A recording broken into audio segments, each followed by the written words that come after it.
matinale Tocsin, 7h30, 9h30, à la volée. Et à la volée, je suis particulièrement heureuse de retrouver Jean-Louis Tremblay. Bonjour Jean-Louis Tremblay. Bonjour Clémence. Ancien grand reporter au Figaro Magazine, ancien chroniqueur Tocsin et surtout co-auteur avec Anne Tremblay, votre fille, de ce livre, Retraite permis. Alors c'est un roman graphique, c'est comme ça que c'est presque une autobiographie graphique en fait. Oui, en réalité, c'est plutôt autobiographique, mais il y a des genres. Vous savez, il y a le genre BD. Bon, la BD, c'est Astérix, Oui. Tintin, etc., avec des personnages récurrents. Ça, c'est nouveau. Le roman graphique, c'est plus autant de textes que d'images, si vous voulez. Voilà, en fait, c'est ça. C'est une D'accord. définition. Donc, voilà, c'est la codification utilisée dans le D'accord. milieu de l'édition. Bon, on va respecter la codification alors, nous qui aimons particulièrement les codes et les administrations. Voilà, les normes. On va en parler justement. Alors, c'est votre histoire que vous racontez, vous allez nous la raconter dans quelques instants. Et votre fille s'est attachée à l'illustration que je montre ici immédiatement. Vous voyez le style. Ah non, peut-être pas d'ailleurs. On va mettre des pages ici en ligne pour que vous puissiez voir. On va parler de cette illustration aussi dans quelques instants, mais je reçois Pierre Chasseret, qu'on a déjà entendu tout à l'heure. Bonjour Pierre Chasseret.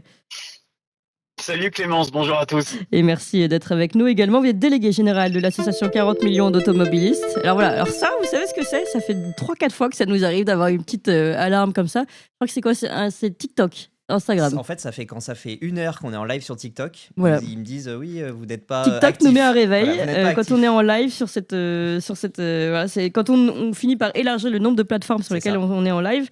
Eh bien, TikTok nous met un petit réveil d'1 heure de live et visiblement Un on a pas... tic-tac. Voilà, Un c'est tic-tac de TikTok. Exactement. Bon, bref, vous savez tout. Donc, on revient sur ce livre, Retraite permis. Jean-Louis Tremblay, racontez-nous ce qui vous est arrivé, votre mésaventure. Oh, c'est une mésaventure bien banale, hein, des plus banales, Mais hélas. justement, ça concerne tout le monde. Ah oui, c'est tout le monde. Bon, je vais faire bref. Il y a 25 ans, je suis journaliste à Paris, Figaro Magazine. Vous connaissez les prix de l'immobilier. La famille commence à pousser. On est 4. On décide de s'installer à Lyon. Bref, avec le TGV, c'est pas trop compliqué pour moi. Je fais des allers-retours. Et puis, de toute façon, je suis toujours en déplacement à l'étranger. J'avais pensé à tout, sauf à une chose. C'est que sans voiture en province, vous êtes rien. Un asocial. Oui. Un type qui erre, qui marche à pied dans le désert, qui espère voir Surtout passer une qu'il caravane. n'y a plus, comme dit Sylvain Tesson, de chemins noirs. Ils sont en disparition, c'est-à-dire ces chemins qui ne sont pas fréquentés par les voitures. Donc c'est de plus en plus compliqué de marcher même en province. Bien sûr. Et puis de toute façon, pour tous les actes et tous les gestes de la vie quotidienne, de la vie courante, je sais pas, aller chercher les enfants à l'école, les emmener au sport, etc. Vous pouvez pas. Oui. Vous pouvez pas. De toute façon, tout simplement. Donc sans voiture, vous êtes rien. Et donc, à Paris, nous n'avions pas de voiture, évidemment, métro, RER, tout ce que vous voulez. Et puis, quand on avait besoin de voiture pour les vacances, on la louait. Bon. Là, il a fallu qu'on ait une voiture chacun, ma femme et moi. Bon. Donc, j'ai pris une voiture bien pourrie, une 106 Kid, vraiment minable. Et il y a vraiment des pervers parce que finalement, quelqu'un me l'a volée. C'est un truc de fou. C'est pas possible. C'est fou. Le mec était fou, il était bourré, c'est sûr. Un Donc, un autre torché. C'était votre ami de soirée Voilà. en fait. Donc, j'achète cette carcasse dans une quasi-décharge pour la modique somme, je crois, de 500 balles, 500 euros. On était déjà à l'euro. Et puis un jour, bon, comme j'ai tendance à picoler un peu, il arrive ce qui devait arriver, c'est-à-dire je me fais gauler par les bleus. Bon, très bien. Les Pandores, en l'occurrence, la gendarmerie, parce qu'en province, évidemment, c'est la gendarmerie. Alors là, bon, face au gendarme, c'est que le gendarme, de toute façon... Alors voilà, là on voit la scène. Hein. Là on voit la scène, Oui. C'est interpellation. Donc ils sont Interpellation. 4, ils me somment de descendre du véhicule. J'obtempère parce que bon, j'ai une longue expérience des démêlés avec les autorités et je sais très bien que de toute façon, le gendarme a toujours raison, surtout quand il a tort. Bon, donc je ferme ma gueule. Oui. Je suis mais je suis d'une lâcheté avilissante, enfin bon, bref, d'une docilité plus exactement. Je dis oui, brigadier chef, etc. Parce que je connais un peu les grades aussi. Alors donc, juste cette page, je sais pas si cette page, je fais une petite aparté justement. C'est très amusant parce qu'on voit qu'ils sont particulièrement heureux de voir le taux d'alcoolémie que vous avez, parce que là ils ont trouvé un gagnant quand même. Ah bah là ils jouissent, là c'est l'érection. là les mecs ils se disent putain on est pas, parce que c'était de nuit, hein, c'était vers minuit quoi. Bon voilà, je veux dire, une bonne tisse quand même toute la journée, hein, je veux dire, donc les mecs étaient contents parce qu'ils s'ennuyaient, c'était le week-end du 15 août. Bon, ils se disent, on fait la patrouille, c'était obligé. Bon, et là, ils tombent sur un mec qui slalom en voiture tout seul au milieu d'une autoroute. Bon, ils se disent, putain, c'est génial. Donc voilà, ils m'interpellent. Mais alors, j'étais un terroriste. Hein. Ouais, mais il y en a un qui avait la main sur son flingue. Enfin bon, un quasi-terroriste. Menottes, etc., panier à salade. Les types me font souffler. Et là, ils sont ravis. Oui. Et ils sont ravis parce que là, un bon score. J'ai un bon score. D'accord, ça, on vous fait confiance, Jean-Louis Tremblay. Donc, racontez la fin de l'histoire. La fin de l'histoire, c'est... alors, comme c'est un week-end du 15 août, là, on commence à rentrer dans la bureaucratie. Week-end du 15 août, ça veut dire que les magistrats sont en vacances. Ils sont pas là, ils font le pont. Donc, au lieu de rester, je ne sais plus combien c'était, normalement, j'aurais dû rester 12 heures. Bon, le temps de... On m'a mis en cellule de dégrisement, donc le temps que ça retombe un petit peu, le score. Mais finalement, j'ai passé toute une nuit, plus encore la moitié de la journée suivante. Oui, garde à vue après. Garde à vue, parce qu'il n'y avait personne. Et puis, on m'a dit, on a envoyé tout ça au procureur, mais bon, il ne répond pas, il doit être en vacances. Très bien, donc je suis resté plus longtemps. À la fin, j'étais plus bourré du tout, je vous le garantis. J'étais tout Plus seul, joyeux évidemment. du tout non plus. Voilà, bon, tout ça, c'est raconté et surtout brillamment illustré par ma fille.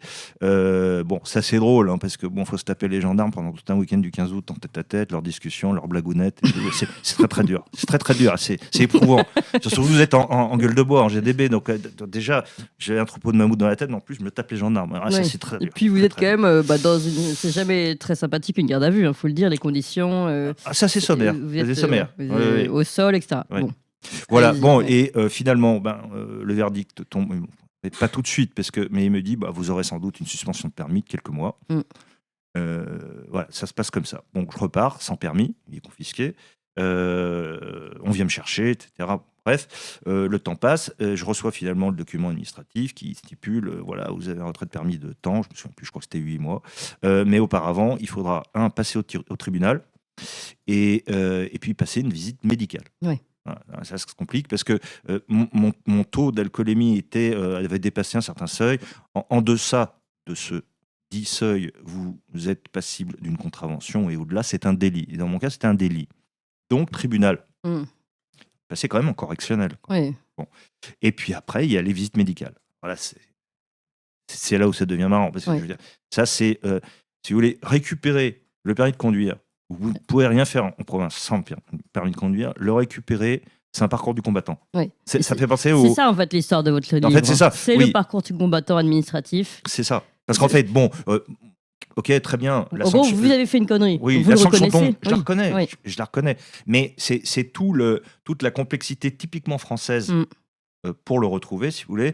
Je sais pas, vous avez vu ce très bon dessin animé, Les 12 travaux d'Astérix? Bon, c'est génial.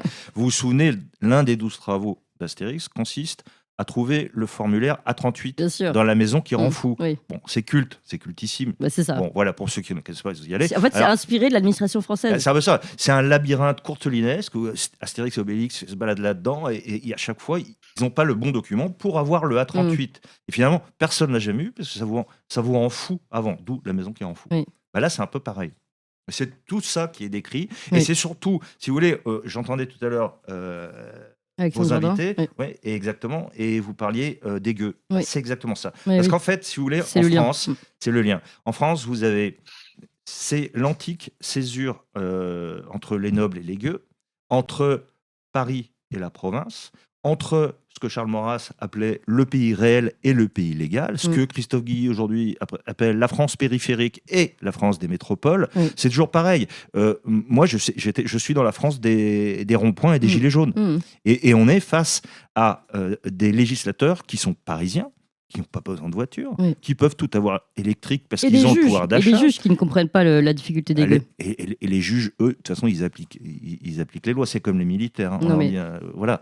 Mais ceux qui font les lois, ce sont des citadins. Ce sont des gens qui ne connaissent pas les réalités de la vie en province. Et c'est ça, c'est tout le problème. C'est comme les ZFE. Alors, on va parler des c'est comme les ZFE, c'était bien pas. Bon, zone à faible émission, oui. Zone à forte exclusion, je dirais. Oui, exclusion des gueux, parce que si vous n'avez pas le pognon pour vous acheter une voiture électrique, etc., c'est comme, on pourra en parler, parce que là, on parle du permis de conduire, et c'est très bien, et nous avons un invité qui est particulièrement qualifié pour en parler, mais on peut étendre, si vous voulez, tout ce problème de la France des gueux contre la France des nobles, entre guillemets, c'est aussi le problème du chauffage au bois, on va bientôt interdire. Oui. Qu'est-ce qu'il y a La hausse du prix de l'énergie, la déchetterie, oui. tout, on peut en Les parler, je connais poubelles par cœur. poussées, Voilà, plus de poubelles pendant 2 vous semaines. n'avez pas le droit d'avoir des feuilles, alors vous emmenez à la déchetterie. Bah non, plus de feuilles, ah, d'accord, mais vous ne pouvez pas les garder dans votre jardin parce qu'à cause des risques d'incendie. Donc voilà, non, tout est comme ça, je veux dire. On marche sur la tête. Oui. Alors, je vais me tourner vers Pierre Chasseret, mais puisqu'on parlait juste des juridictions, je voulais juste me donner une précision, parce que j'ai parlé de votre livre avec 2-3 personnes autour de mon entourage. Déjà, j'ai été étonnée du nombre de personnes qui ont vécu des retraites permis. Alors, encore une fois, on n'est pas là du tout pour s'indigner du fait qu'il y ait eu une punition, on va dire une peine, après le fait d'avoir conduit en état d'ébriété. Au contraire. On n'est pas là pour faire l'éloge de l'alcool. Voilà, mais moi, je croyais, pas. je suis venu pour ça. Mais en revanche, tout à fait pour parler des difficultés administratives que peuvent rencontrer toutes les personnes à qui on prive un permis, parfois en plus pour des raisons un peu exagérées, et ça peut durer plusieurs années, parce que justement vous racontez, on va en parler avec Pierre Chasseret, vous racontez aussi comment pour récupérer son permis, pour passer des tests qui sont parfois impossibles à passer pour des personnes qui ont juste une histoire de bêta, vous allez nous raconter. Ça je vais résumer, ça c'est quand même très intéressant. Ouais, c'est vraiment important. Mais donc voilà. Tout ça pour dire qu'on peut être puni pendant 2-3 ans pour une faute et ne plus avoir de permis de conduire. Et encore une fois, en province, c'est impossible de vivre. Et moi, je connais quelqu'un à qui on a retiré son permis. Et les juges ont dit, on lui a dit, mais attendez, moi je travaille et j'ai des enfants emmenés à l'école, comment je fais? Et les juges ont dit, vous n'avez qu'à y aller en vélo. Vélo, oui, pour faire 40 km sous l'eau en hiver. Voilà. Alors, c'était véritablement la réponse. Par exemple, pour récupérer mon permis, j'ai dû passer 2 visites médicales. Pas une, 2. Oui.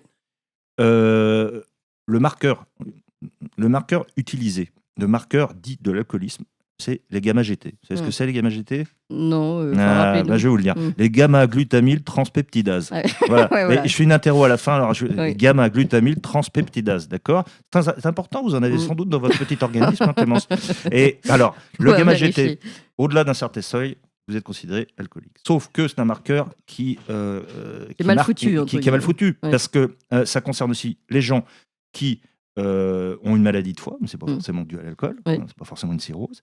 Des gens qui prennent certains médicaments, notamment les insuffisants cardiaques et les diabétiques. Alors, je vous prends le cas de figure que j'ai croisé dans la salle d'attente de visite médicale. J'ai vu des cas désespérés. Je veux dire, les pauvres mecs, ils sont jamais sortis du truc. Pourquoi? Parce que il y en a un qui était diabétique. Alors un jour, effectivement, il a trop picolé. On lui a retiré son permis. Bon, mais comme il prend des médicaments anti-diabète, son seuil, alors ça faisait un an au-dessus des critères. Voilà, ça faisait un an qu'il buvait plus une goutte. Et son taux de gamma-GT était hallucinant. Il tutoyait les sommets. Donc, de toute façon, ce pauvre type, il a dit, j'ai perdu mon travail. Mais pour retrouver un travail en province, on me demande d'avoir une voiture et un permis. Donc, vous voyez, le cercle vicieux, tout ça, c'est important. C'est kafkaïen. C'est plus Courteline, c'est Kafka. Alors, vous avez aimé cette émission, vous voulez que l'on continue d'exister et de creuser ces sujets. Sachez que nous n'avons ni subvention, ni milliardaires, ni oligarques derrière nous, que nous ne dépendons que de vous. Donc faites un don à toxin-media.fr, et encore mieux, faites un don régulier pour que nous continuions d'exister. Merci.